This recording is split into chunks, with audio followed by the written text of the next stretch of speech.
मेरी बच्ची है 1.5 लाख रुपया तनख्वाह लेती है, उसको बाज़ाब्ता गवर्नमेंट ट्रांसपोर्ट किराया भी देती है, हाउस रेंट भी देती है, फिर भी फ्री ट्रांसपोर्ट कहाँ से आ गया? हमारे बच्चे भी इस वक्त फाके मर रहे हैं। हम तो तालीम की बात ही छोड़ो, हम बेरोजगार ऐसे हो गए हैं, हमें जिंदा रहने का अब शौक भी नहीं रहा। कश्मीर देख रहे हैं आप सब जानते हैं आज सुबह से ही कश्मीर में प्राइवेट पब्लिक ट्रांसपोर्टर्स की जानिब से चक्का जाम रहा। इस वक्त हम मौजूद है परिमपुरा स्टॉप पे। यहाँ पे आप देख सकते हैं कि ये एक पुराना बस स्टैंड है और जितने भी ड्राइवर हजरात हैं वो सब यहाँ पे चक्का जाम कर रहे हैं। आपका नाम जानना चाहूँगी? तो कौन सी गाड़ी चला? बड़ी बस चला। आपसे मैं जानना चाहूंगी, आज आप लोगों ने चक्का जाम किया, उसके चलते अगर हम देखेंगे तो आम लोगों में काफी असर देखने को मिला, काफी सफर किया आम लोगों ने। हमने गवर्नमेंट से हर तकरीबन 6 महीने रिप्रेजेंटेशन दी कि हमारा जो इस वक्त मुसीबत है इसको दूर कर दो। टैक्सेस इतने चढ़ाए कि हम अफोर्ड नहीं कर पा रहे, इंश्योर प्रीमियम चढ़ाए। हमारे रिसेंटली जब इससे टेक ओवर किया से हमने गवर्नमेंट, तो 2 रुपया उधर, 2.5 रुपया उधर से और रिसेंटली तो चढ़ा 4.5-5 रुपया उन्होंने डीजल को चढ़ाया। हमने आज से 4 महीने पहले मीटिंग बुलाई गवर्नमेंट ने, बाज़ाब्ता अप्रूवल हो गया 18% प्राइस रेट की, प्राइस हाइक होने की। अभी तक उसका नोटिफिकेशन नहीं निकल रहा है क्योंकि हमने को ऐसे ही उन्होंने कुएं में ही डाल दे दिया। नंबर 2, इन्होंने जो स्मार्ट सिटी यहाँ के लोगों को अटेंशन डाइवर्ट करने के लिए बोला कि हमने स्मार्ट सिटी बना दी है। Smart city was only supposed made for the city, not to onwards. अब उन्होंने क्या किया, उन्होंने कहा है कि पता नहीं ये 4 वाले लोग हैं, हम इसको आगे भी चला देंगे, तो और 200-300 गाड़ियाँ ले लिया तो डिस्ट्रिक्ट में लगा दिया। ये जो फ्री ट्रांसपोर्ट उन्होंने basically this is not the free, उन्होंने वो चार्ज जो है वो तो हमसे ले रहे हैं क्योंकि उन्होंने प्राइस, ये तो स्टेट ने 4-4.5 रुपये प्राइस रेट चढ़ाया डीजल का।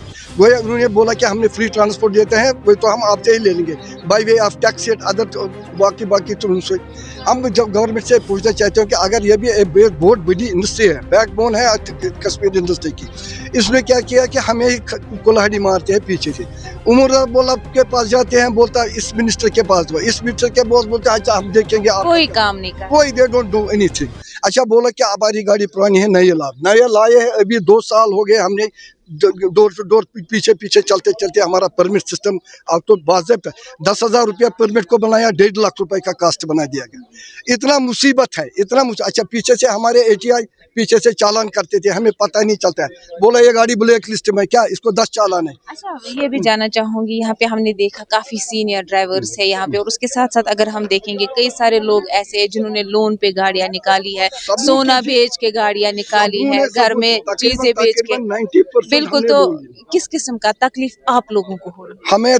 हम तो खत्म हो गए ना। उन्होंने पहले हमें धोखा दिया कि गाड़ियाँ नई लाओ, हम आपको सब्सिडी देंगे, सब्सिडी दिया भी नहीं, 10 रुपया किसी कश्मीर इंडस्ट्री को नहीं दिया। 25.5 करोड़ रुपया स्टेट सेंट्रल गवर्नमेंट ने इश्यू कर दिया तो हमें नहीं दिया। उन्होंने पता नहीं उनको क्या किया, खुद खाया या कोई कहीं और इंडस्ट्री चीज में डाइवर्ट कर दिया। फिर भी हमने गाड़ियाँ लाई, परमिट नहीं दे रही है। परमिट ना देने की वजह से हमारा इंटरेस्ट बढ़ गया, गाड़ियाँ हमारी बेकार पड़ी है, बैंक लोन हम पूरा कर नहीं पा रहे हैं क्योंकि जब हमने कमाया ही नहीं तो दे देंगे कहाँ? यहाँ पे हमने देखा सबकी आंखें नम है, आंखों में आंसू खत्म है, हमारे बच्चे भी इस वक्त फाके मर रहे हैं। हम तो तालीम की बात ही छोड़ो, हम बेरोजगार ऐसे हो गए हैं, हमें जिंदा रहने का अब शौक भी नहीं रहा क्योंकि ये कौन सी हुक्मरानी है। हुक्मरान उसको कहते हैं जो खादिम की तरह हुकूमत चलाए, हुक्मरान उसको नहीं कहते जो हाकिम की तरह ऐसे आर्डर निकालेंगे गरीबों पर तो उसको लात मार देंगे। अच्छा अंकल, ये भी जानना चाहूंगी, अगर आपकी ये जायज डिमांडें जो आपकी है पूरी नहीं होगी तो अगला क्या स्टेप रहेगा? आइंदा हम तो देखेंगे, अल्लाह अमल तो जरूरी कुछ उसके बारे कुछ ना कुछ देखना है। कम से कम गवर्नमेंट अगर चाहिए कि हमारी डिमांड जेन्युइन नहीं है, बताइए हम गलत है, हम माफी मांगे। गवर्नमेंट खुद बोलते हैं कि हाँ आपको जुल्म है, मगर उसको हल नहीं ढूंढते। अगला क्या स्टेप रहेगा? अगला स्टेप रहेगा तो वो मास स्ट्राइक होगी फिर, क्योंकि अगर गवर्नमेंट ने हमारा कुछ नहीं सोचा, क्योंकि हमारे तेल अगर हमारी गाड़ी यहाँ से बारामूला जा रही है, वो तो उधर से 50 रुपया 60 रुपया घाटे लेकर आ रहे हैं, तो हम कैसे चलेंगे? आप ये बताओ हम कैसे चलेंगे? ये फ्री ट्रांसपोर्ट जो है ना, ये गलत सिस्टम है। ट्रांसपोर्ट गरीबों को रखो, स्टूडेंटों को रखो, हैंडीकैप्डों को रखो। मेरी बच्ची है 1.5 लाख रुपया तनख्वाह लेती है, उसको भी उसको बाज़ाब्ता गवर्नमेंट ट्रांसपोर्ट किराया भी देती है, हाउस रेंट भी देती है। आपको शायद मालूम होगा एक मुलाजिम को हाउस HRA भी मिलता है हर एक, फिर भी फ्री ट्रांसपोर्ट कहाँ से आ गया? जरा मुझे बताओ कहाँ से आ गया उनका? जिनको फ्री ट्रांसपोर्ट चाहिए उनको बेचारों को मिलता ही नहीं। और ये तो कंपनी है, बाज़ाब्ता ये कोई गवर्नमेंट गाड़ियां नहीं है, ये प्राइवेट, क्योंकि इसकी रजिस्ट्रेशन है हमारी जैसे रजिस्ट्रेशन है। ये तो रजिस्ट्रेशन, ये तो प्राइवेट गाड़ियां। अगर उनको वो तो खाल कोई मुफ्त तो नहीं दे देंगे, उनके साथ कोई एग्रीमेंट है, हम भी फ्री दे देंगे, वो हमारे साथ भी वही एग्रीमेंट कर, ताकि हमारा रोजगार चले, हमारे बच्चे भी भूखे न मरे। कम से कम गवर्नमेंट को सोचना चाहिए। सरकार ने बाहर के लोगों को ठेकेदार बना दिया।